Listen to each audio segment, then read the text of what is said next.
life living and making a living can sometimes wear us out, grind us down, and dull our senses. So for a keen mind and a sharp contributive edge that can make it all easier and better and more productive, let's take some time to sharpen our axe. Stay with us right now for Life Talk.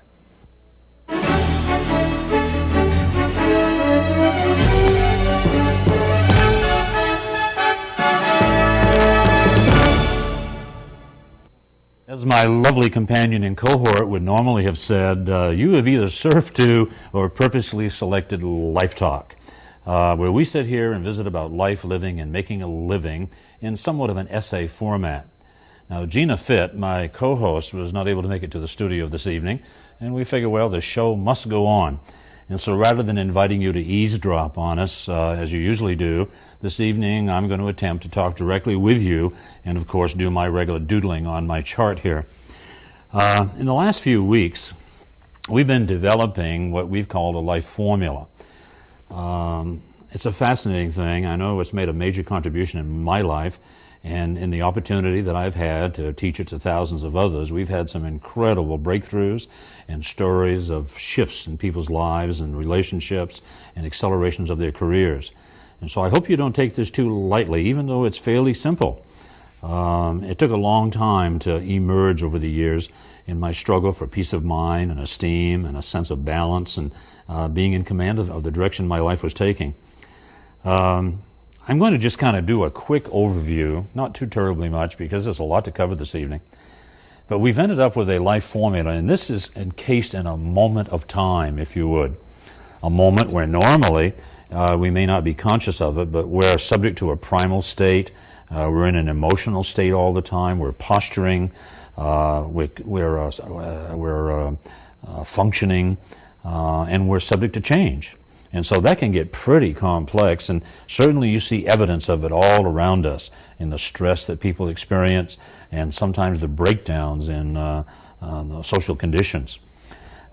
We took these elements out of the moment and split them into the dichotomy, and we end up with a verbal icon here that says that there are primary emotional states, love and fear, one above the line, one below, that there are primary functions, contribution and survival, postures, respond and react, and changes where we can adjust, or if we're not adjusting, we will be adapting. And all this is held together by a psychic glue, the primal states, libido and mortido.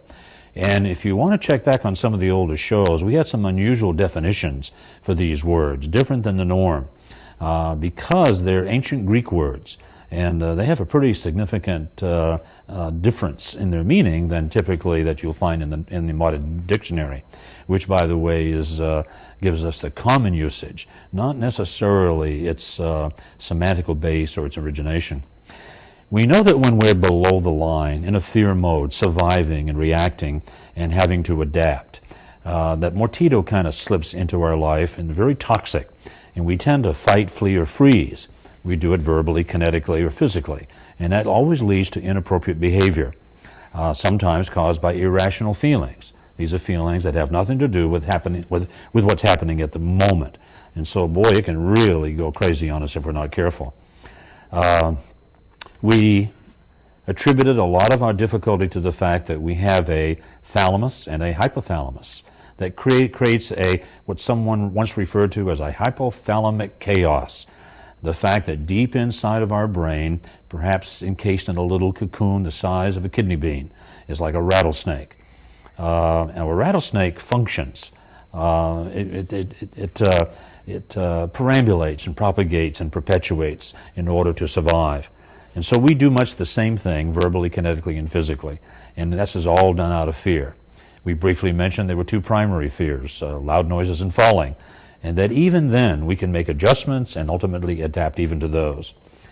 We began to brush into the love mode. And as we slipped on up in there and said that the Greeks didn't even have the word in their vocabulary. They had three root words, eros, philos, and agape. And this evening, what I want to do is to break those down and examine them very carefully and how they apply to our socioeconomic existence as it is. And so we're going to kind of do this. In fact, I'm just going to slip this forward so I want to refer to it a little later on.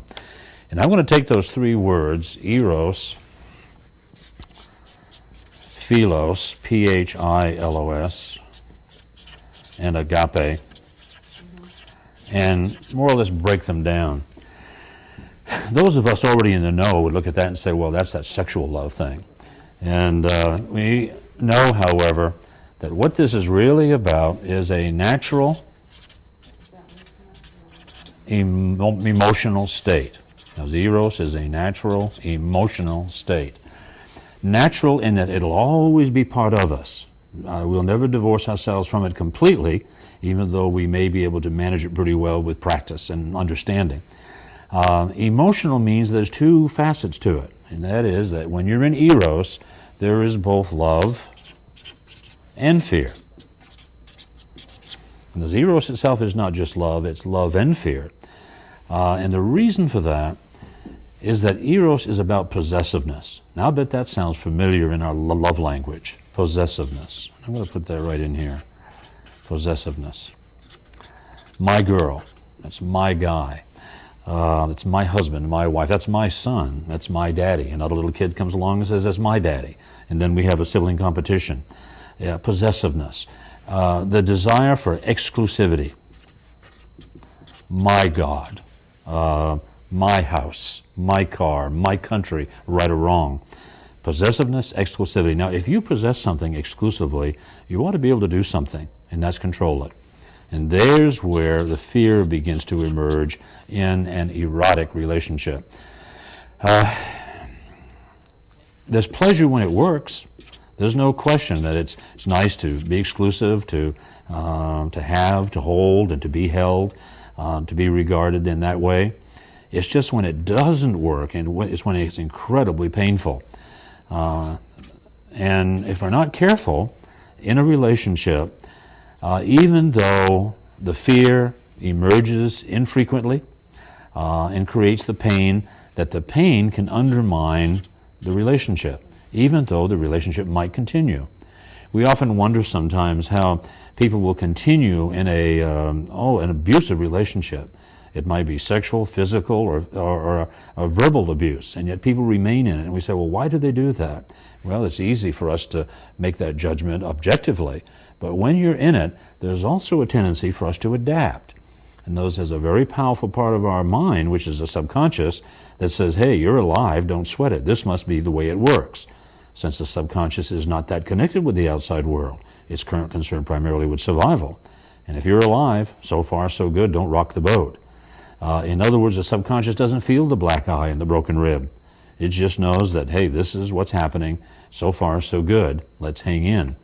And even if a person becomes objective, in a moment of time and says, I've had enough, I'm leaving, we've heard oftentimes they'll get right back into a comparable relationship because of our tendency to adapt. We can't say it's all bad, certainly, because eros on the favorable side can be wonderful, to have, to hold, to belong, to be exclusive. It's pretty nice. Let's take a look at philos for a second. Entirely different, except that it's still a natural emotional state. And once again, it'll always be with us. And since it's emotional, has two things in it, and that's love and fear. Now, unlike eros, which is about possessiveness and exclusivity, control and what have you, philos is more about reciprocity. In other words, the deal, the bargain. As I'll make the living, you raise the kids. I'll take out the garbage, you do the laundry. This year we'll go to the mountains, next year we go to the lake, this type of thing. In other words, there's a bargain, the deal. And it's great when it works, there's no question. However, when it doesn't work, when it breaks down, when expectations are not met, oftentimes pain will find its way into the relationship and, once again, undermine it. My life is filled with people, for example, who didn't keep the deal. Men who were providing for their families at, $100,000, $150,000 a year income, successful business. Something happened. A stroke of a legislative pen, a bad choice, so a downsizing or a capsizing, and that individual is unable to find themselves quickly enough, and they have to end up in jobs where they're making maybe $20,000 or $30,000, $40,000 a year, and the spouse says, "This is not what I bargained for," and they move on with their life. Now it happens both ways. Perhaps a man whose wife is unable to have children becomes unacceptable, and he moves on with his. It's great when it works, tragic when it does not work. Agape is another issue, however, and these could be the two most important words of our entire television series. If you can really grasp this, this can make a difference. Agape is not a natural state. Agape is supranatural. Now that's not super, but supranatural. S-U-P-R-A means it's above nature. The fact that we're cognitive, have an intellect, and can make choices. We can actually utilize nature in our favor if we understand how and choose to do so. Supranatural state.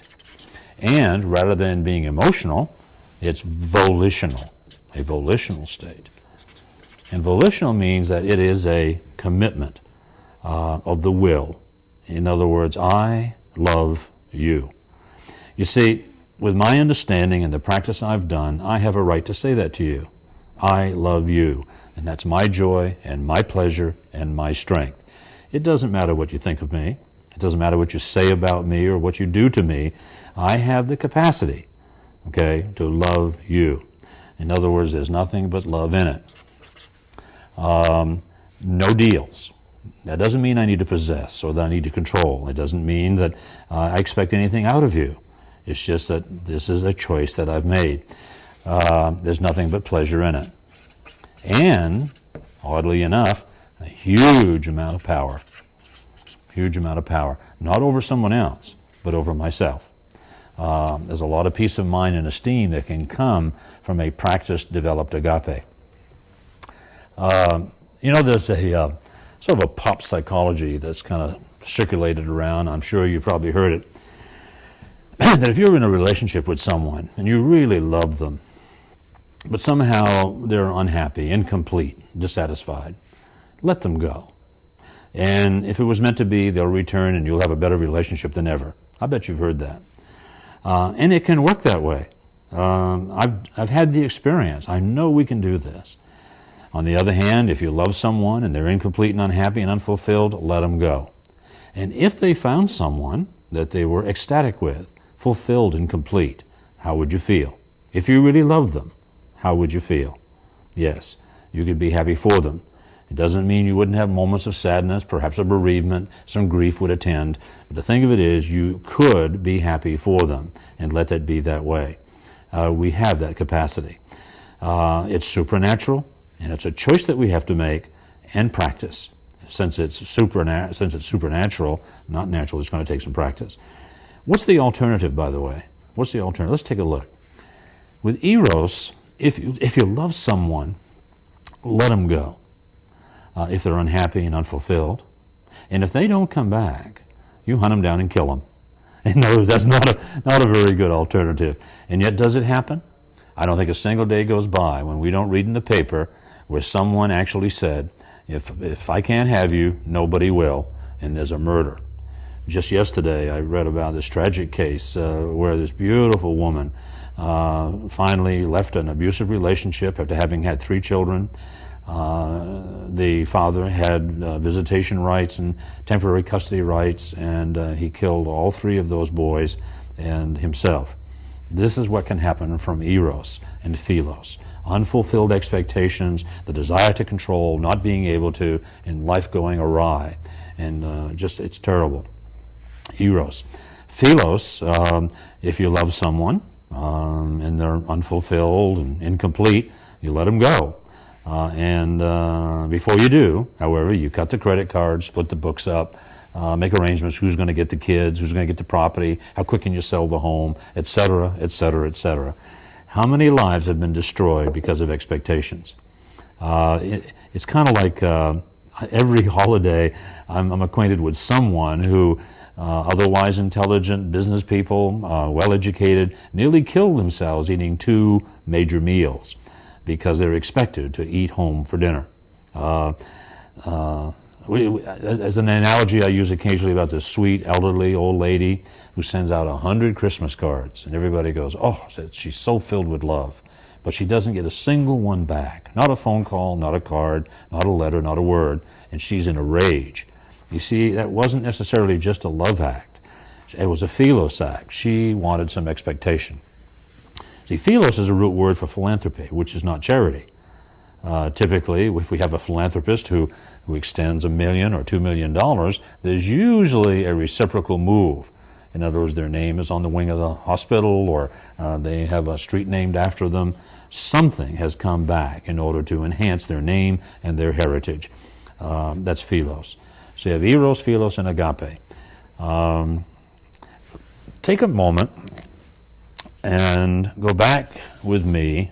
You remember a few weeks ago, I had a moment in time, which is a now. And let's make a word graph out of these eros, philos, and agape words.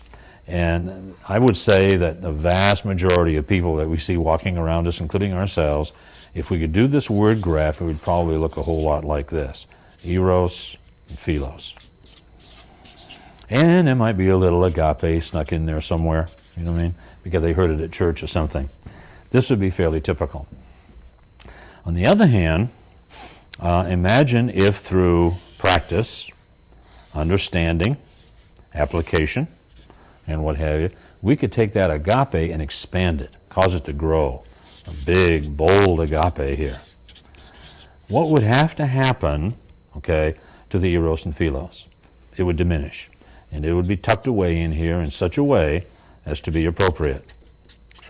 Now, by the way, over here, it doesn't mean this is all bad. In fact, this could be wonderful, unless something went awry, unless there was a sense of loss of control, loss of circumstance, or whatever, and unfulfilled expectations, and then this can go pretty bad. I would think this would be a happier person, happier to be around, probably more successful, more objective. Everything would be in his favor. For example, we can give you some intimate conversations here. I can show you the difference. I can imagine an old young couple sitting at an evening meal. All of a sudden, the conversation lulls. The young woman says, "Sweetheart, you seem to have something on your mind. Do you mind telling me what it is?" And he says, "Well, okay, I'm a little hesitant about this. I don't want to be misunderstood. But remember the other day at the bank, you were making a deposit, and I was still over doing some paperwork on the table. And there was this really nice-looking man. I know you remember who I'm speaking about. But he's nice-looking, well-groomed, really buffed up, beautifully dressed. I believe he was driving a Jaguar. He really liked you. I could tell. And for a moment, I saw you respond. And I thought to myself, oh, no. Gee, I hope nothing like that ever happens. I love her so. And I just wanted to convey that to you, that I noticed that, and I was threatened by it. But I want you to know that I trust you, and I love you, and I just pray that nothing like that ever happens. Not a bad conversation. I don't think the woman would be threatened, might even be a little elevated by that kind of a commentary. What would this conversation be like over here, where eros and philos was dominant and even just a smattering of agape? Now, I'm not going to be totally candid about this because we're on television, but I'll tell you the conversation could go something like this. A lull in the conversation, a long, quiet mood, if you would. The woman might say, honey, what's wrong? You seem to be especially quiet this evening. And he'd say, oh, nothing. And continues in his silence. And she says, well, look, I really think we ought to communicate about it if there's something that I can do or if there's something that I've done. And he says, no, it's okay. And she says, well, gee, I just really wish you'd talk. And he says, okay, I'll talk. I saw what happened at the bank the other day. I saw that guy make a move on you. I saw you respond. How long has that been going on? How many others are there just like that out there? I'll tell you one thing. You keep that up, and I'll kill you. Because if I can't have you, nobody will. That's the difference. That's the difference. Why wouldn't any of us want to move in that direction of agape if we possibly could? And we can. How do we get over there, though? How do we get over there? I like to use the illustration of a prism.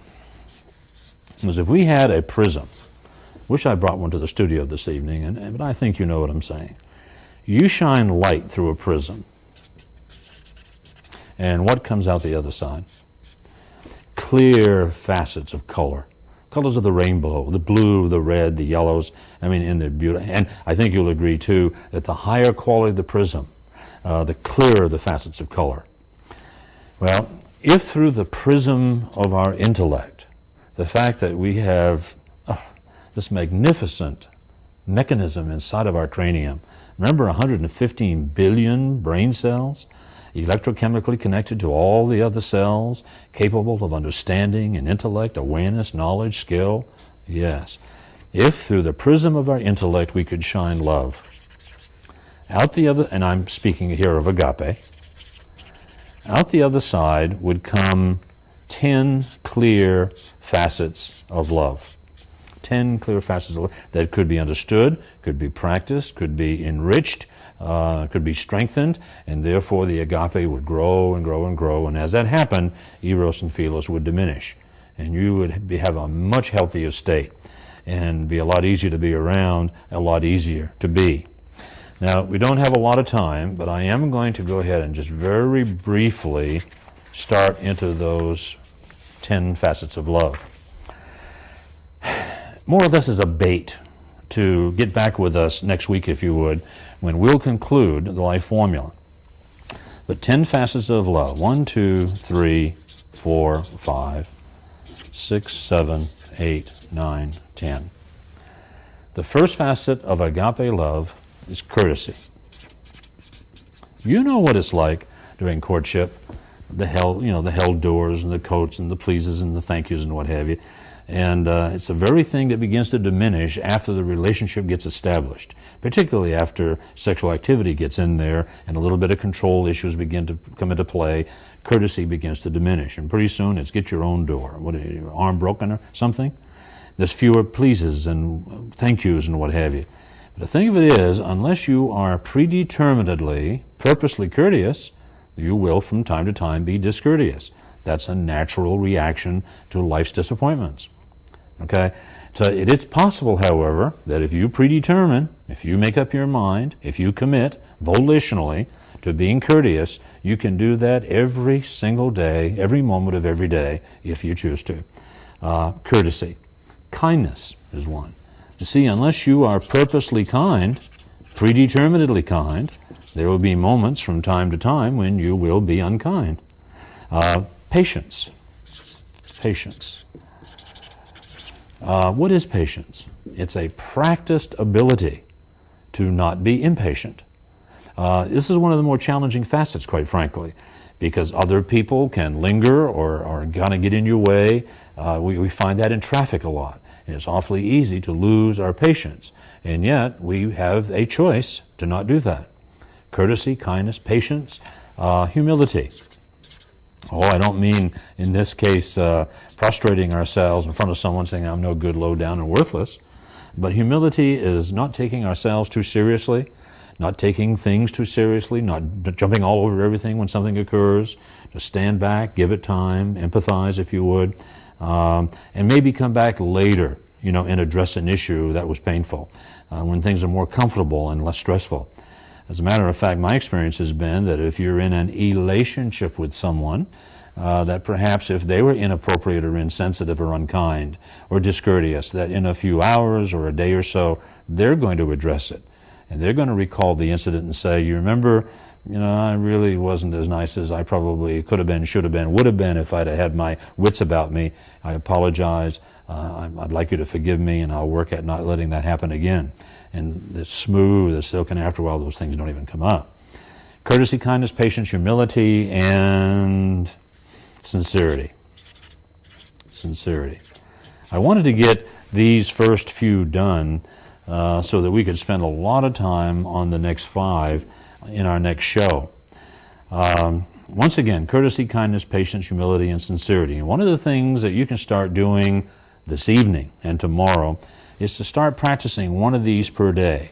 Let's have a courtesy day.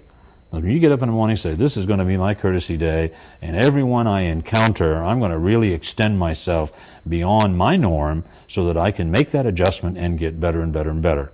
And then the next day have a kindness day, and then a patient day. The other day I had a call from a friend of mine, Michael. and he was in his humility day, and had some illustrations of the day, stories that he told me, and I could feel it. I could feel the gentleness in him that really was noticeable, even though it was his first humility day. But he had committed himself to that project. We have a lot of materials that support Life Formula. I have a little card, for example, that has a Life Formula on it, and on the back of the card it has the 10 facets of love, and a lot of people have said, wow, what a tool. I kind of put it up on my bedroom, or rather the bathroom mirror, the steering wheel in the car, carry one in my wallet, check in once in a while, see where I am. And if you like, don't hesitate to call us. My number is 1-800-661-3490. Once again, that's 1-800-661-3490. This is Life Talk, of course. Life Talk. And if you call, I'll be happy to send you one of those cards. I'll be happy to send you a feelings list, which we found that if you use one on a fairly regular basis, you'll be amazed about how much more in touch you'll be with yourselves and your feelings. This is a nice instrument. And we have a crossword puzzle that we can send you that if you can't fill it out, you need to call and make arrangements to perhaps come and see Life Formula live. I'm doing one in the next week or two, and if you'll call in, I'll send you tickets, and you can be our guest at a live performance of the Life Formula in its entirety. It'll be in your neighborhood, so you won't have to travel too far. Frankly, we've had people come from all over the country, fly in from Dallas, Texas, Philadelphia, Seattle, Washington, and a lot of people from the Bay Area just to see this, because they've heard about the impact that it's had on friends and loved ones. So don't hesitate to call 1-800-661-3490. And I don't know if Gina will be with us next week or not, but I'm going to say goodbye for her and hope that she's well, and we'll be getting back in touch with us. And in the meantime, my name is Bern. It's B-E-R-N, and the last name is Moses. And